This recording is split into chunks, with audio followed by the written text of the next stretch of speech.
So we continue to learn chess strategy from this great book that I think I paid like $5 or $7. So what do you want more from life apart a good chessboard and some good chess pieces? The chapter I'm going to show you today is chapter 3, and in chapter 3 the discussion gets in cutting off a piece from the main action. Honestly, I can tell you that I was able to win one game against an engine from the 90s, a computer, Mephisto, because I made this queen go on the side and then I cut it off, and then it created a material advantage, but then it became impossible to stop me from the other side, so that really worked. So this is a lesson you need to have. And here we read in his book Chess Fundamentals, former world champion José Raúl Capablanca called this typical strategical maneuver pushing the opponent's piece away from the theater of military actions. By cutting off one of the enemy pieces from the region of the main struggle, you can achieve a significant advantage. Okay, so let's see. Here it says also Capablanca worked out a method for realizing this advantage. In essence, it involves transferring the decisive operation to the side of the board where one has the advantage in firepower. The bishop is the most frequent victim of this stratagem. Indeed, in such cases, the poor cleric is an extreme version of a bad bishop. Here is a classic example of this technique. So, the thing is, I don't know if you understood, guys, but grandmasters really have an understanding of the value of the pieces, a deep understanding.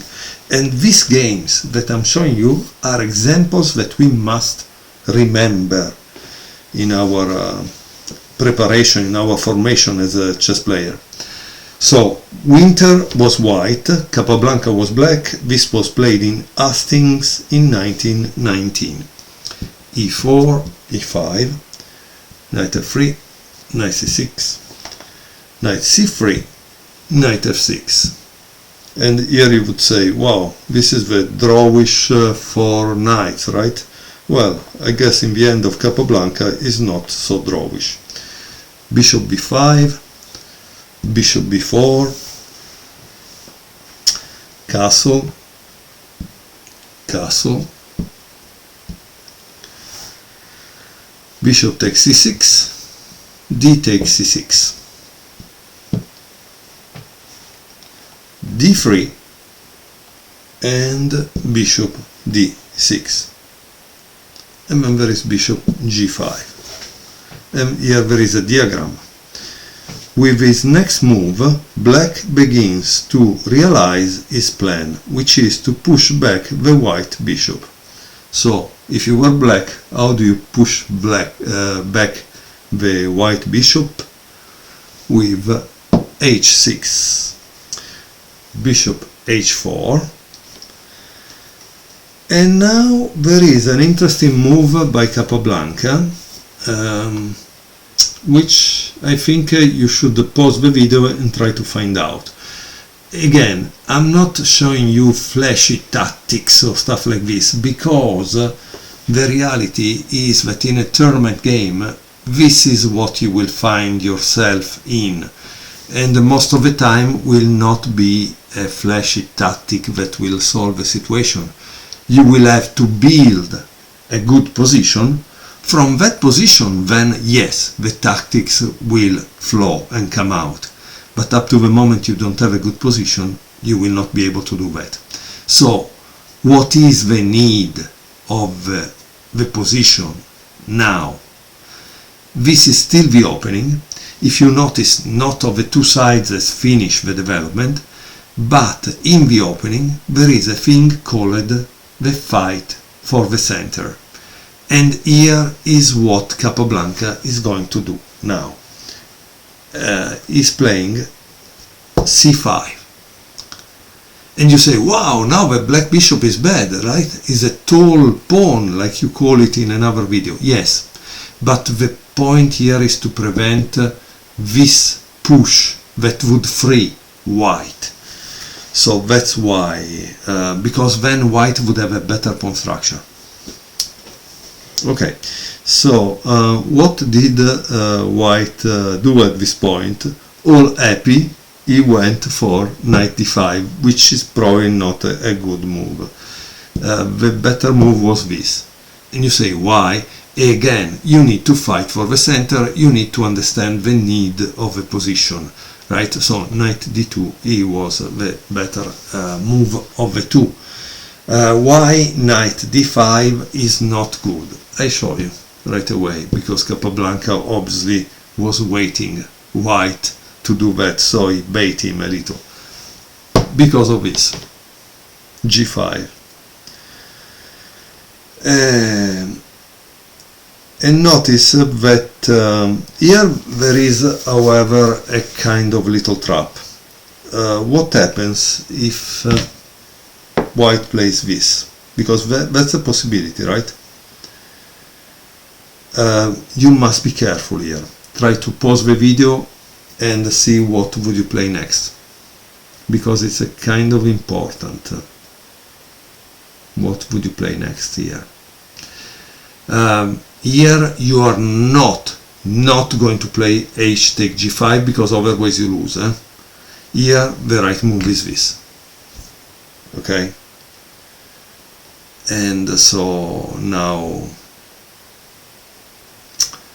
I think white has lost material with no compensation.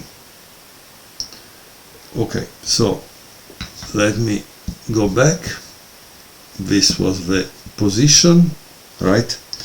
And correctly, white continued with knight takes f6,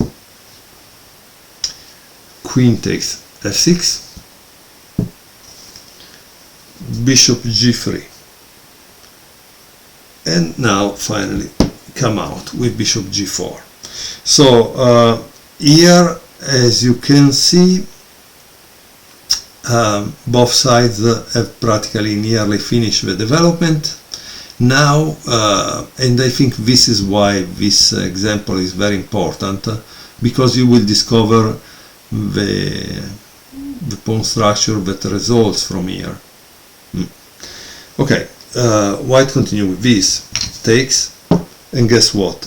White took with this, which is not a good move. Why? Because obviously he exchanged the queens,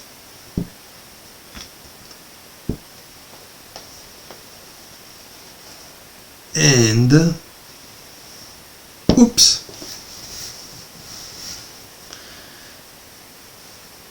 so here it says, here there is a diagram. First of all, you must understand this position, right?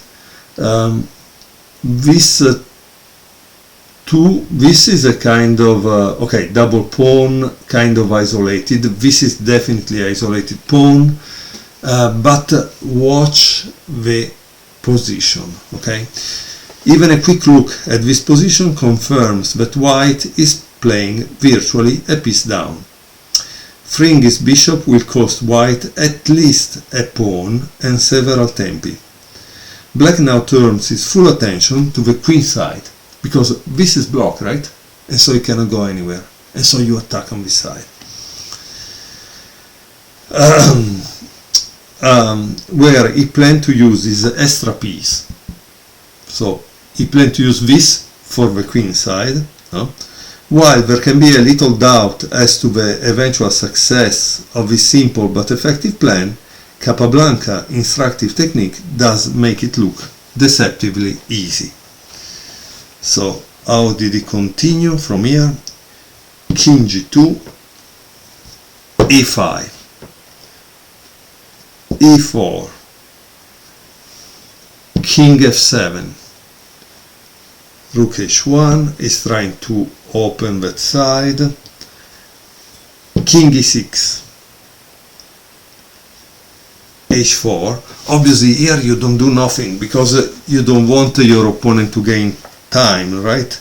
You want to attack instead on the other side where you have a material superiority. Rook fb8 because he wants to push, and here it says black stays with his main plan to open the position on the queen side.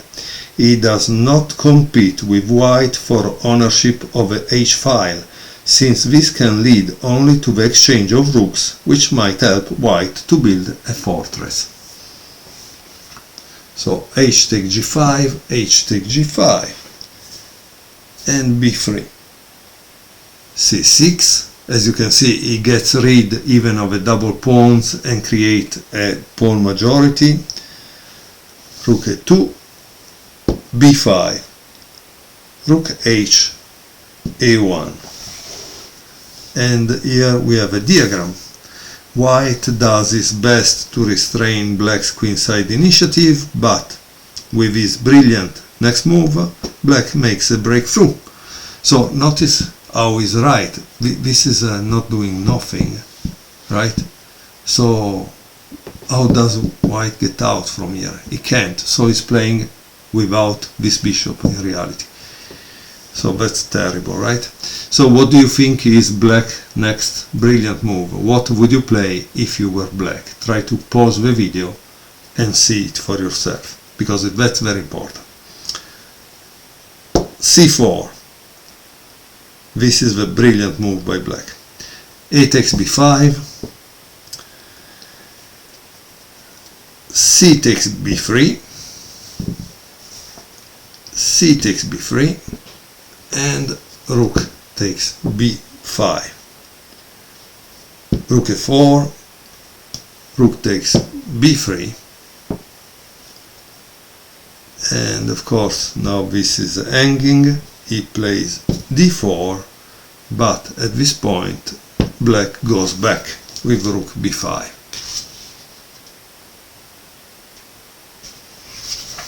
And this is kind of very interesting, right? Because imagine we reach practically an endgame here, and this endgame is really favorable for black, right? Because he has a pass pawn that they must block, but blocking a pass pawn means to lose a piece. This is 1, this is 5, it's terrible, right? Okay, he says now black has an extra queenside pawn and his extra bishop too.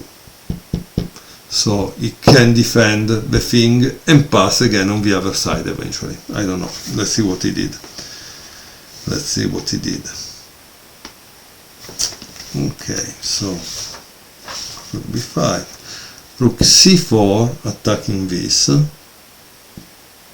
Rook b4. Rook takes c6. And the rook takes d4. And at this point, white resigned. Wow. In this game, white allowed his bishop on g3 to be imprisoned and paid the price for it. So, why? Because imagine this, tack, tack, and he's still controlled by this. So, he has two rooks that he can use to maneuver and attack something else. Okay, a beautiful game. A beautiful game. Imagine this is just 29 moves. Maybe you know what, this is the typical game you should play now from this point to the end against a sparring partner, because that would really help you to improve your chess and help you to have the technique, because generally you need to convert this advantage into a won game. And I think they don't tell you in the book, but you should try to play it also against an engine. Play against an engine, strong level, and see if you are able to beat the engine with this advantage. Thank you for watching. See you next time.